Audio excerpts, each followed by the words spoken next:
doing live videos of the word of the day, and today and for the next 3 days we're going to just go 4 days, just gonna go through the book of Ruth. Today we're reading the first chapter. Don't forget to subscribe to this channel, share, whatever it is that you want to do it. All right, so the first let's just start reading. Naomi loses her husband and son. On the days when the judges ruled, there was a famine in the land. So a man from Bethlehem in Judah, together with his wife and 2 sons, went to live for a while in the country of Moab. The man's name was Elimelech, and his wife's name was Naomi. The names of their son were Mohal and Caleb. They were Ephraimites from Bethlehem, Judah, and they went to Moab to live there.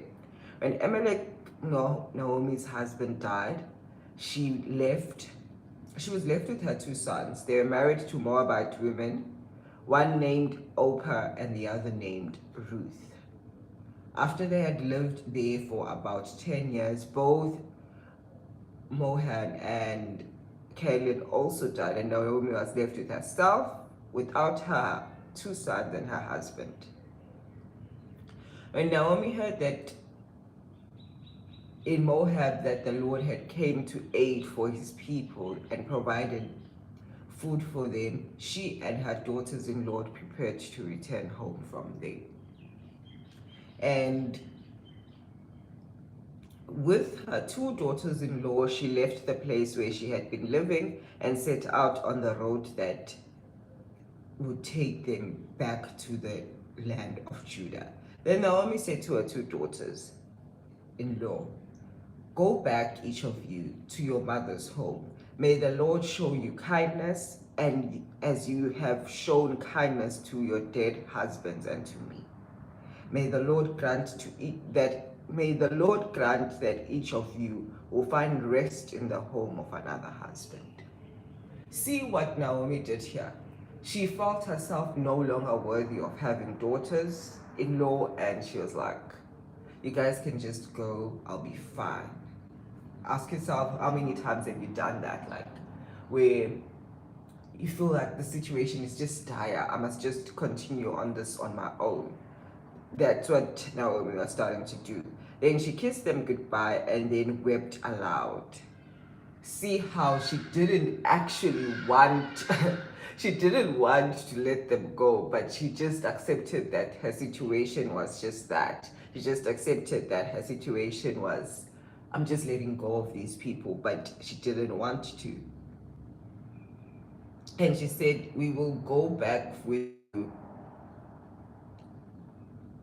to your people. But Naomi said, return home, my daughters.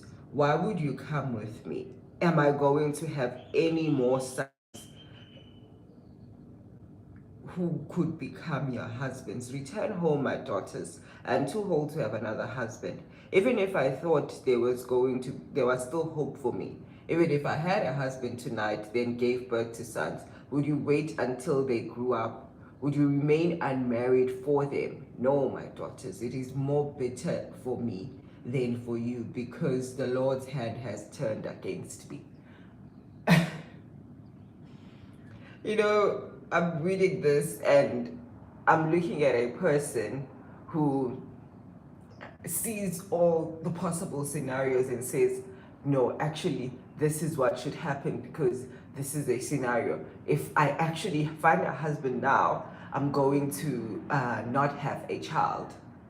I mean, I'm going to have sons, but you guys can't wait for them to. How many times have we actually meddled or put our hands in God's things simply because we didn't see the possibilities out of there? Simply because we didn't see how we could actually get ourselves out of this. So we like, because I don't know how it's going to work, because this is not normal for me, I'm just actually going to say, go away, it's fine, I'm going to do this on my own. That's what Naomi was doing. She didn't know that in the future things are going to turn differently. She just knew at this point, I don't know what to do, and I don't want to even try doing anything further.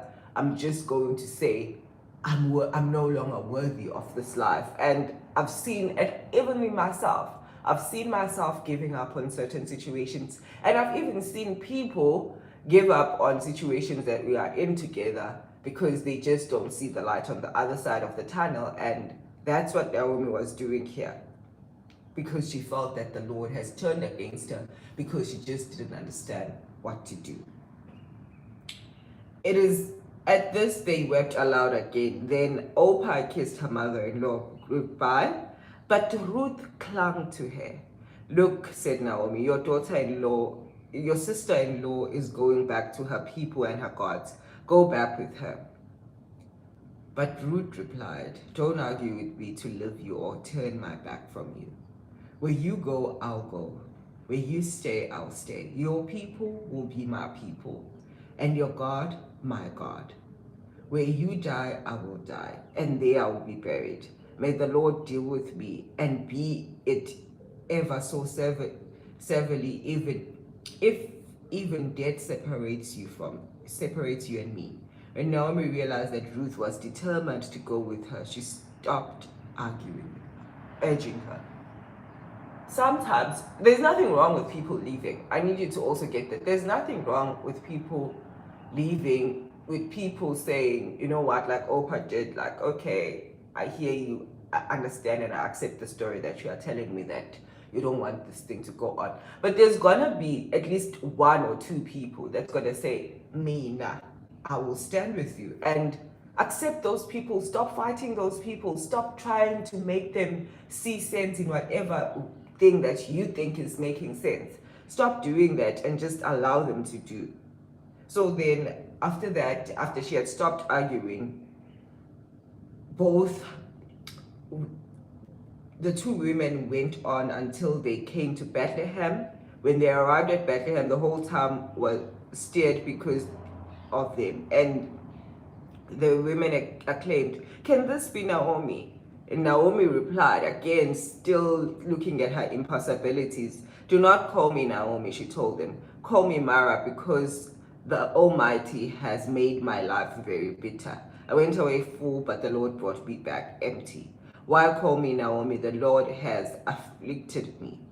The Almighty has brought misfortune upon me. So Naomi returned from Moab, accompanied by Ruth the Moabite, her daughter-in-law, arriving in Bethlehem as a barley harvest was beginning. Anyways, that's chapter 1 of Ruth, and I just want this is for me. This is for me to actually understand that I should accept people as they come. I should also accept people as they go. I should also not accept the story of impossibility, like not just associate myself or things with just impossibility. This is impossible for me. This cannot happen for me. That's just not going to be the story that I accept. With that said, love you lots. Have a good day, and just meditate on this. Tomorrow we're gonna go to chapter 2 and see how everything goes. Anyways, have a good day.